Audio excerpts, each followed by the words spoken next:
Buhay na buhay ang diwa ng bayanihan sa Midsayap, Cotabato. Sa Bangged Abra naman, nagtagisan ng mga mangingisda at bangkero sa karera ng balsa. Makibalita tayo kay Lala Roque. Sagwan dito, sagwan doon. Yan ang ginawa ng mga mangingisda at bangkero nagpaligsahan sa karera ng balsa sa Bangged Abra.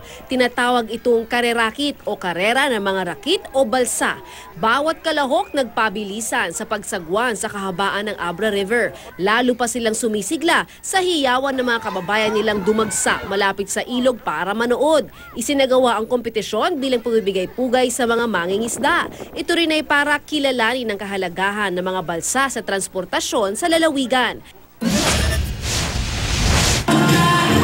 Sa Naga City, Camarines Sur naman, may higit 40 high school students ang nagpatalpugan sa pagrampa, suot ang mga gown at costume na yari sa recycled materials. Ito ang kauna-unahang trashion show ng Universidad de Santa Isabel.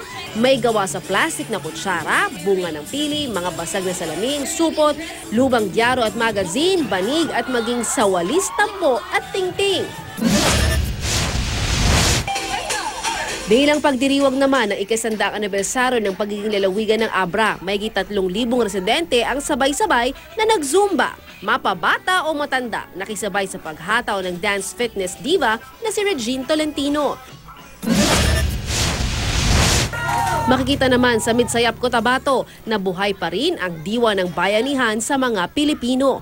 Aabot sa 50 lalaki ay nagtulong-tulong para buhati ng isang kubo. Sabay-sabay nilang pinasa ng isang malaking kubo na ililipat malapit sa sakahan. Ang tila imposible, naging posible dahil sa pinagsanib na lakas at malasakit ng mga magkababayan. Ayon sa mga residente, hindi sila nag-aatubiling magbayanihan lalo kung may kamag-anak o kapitbahay na nangangailangan ng tulong. Lala Roque, GMA News.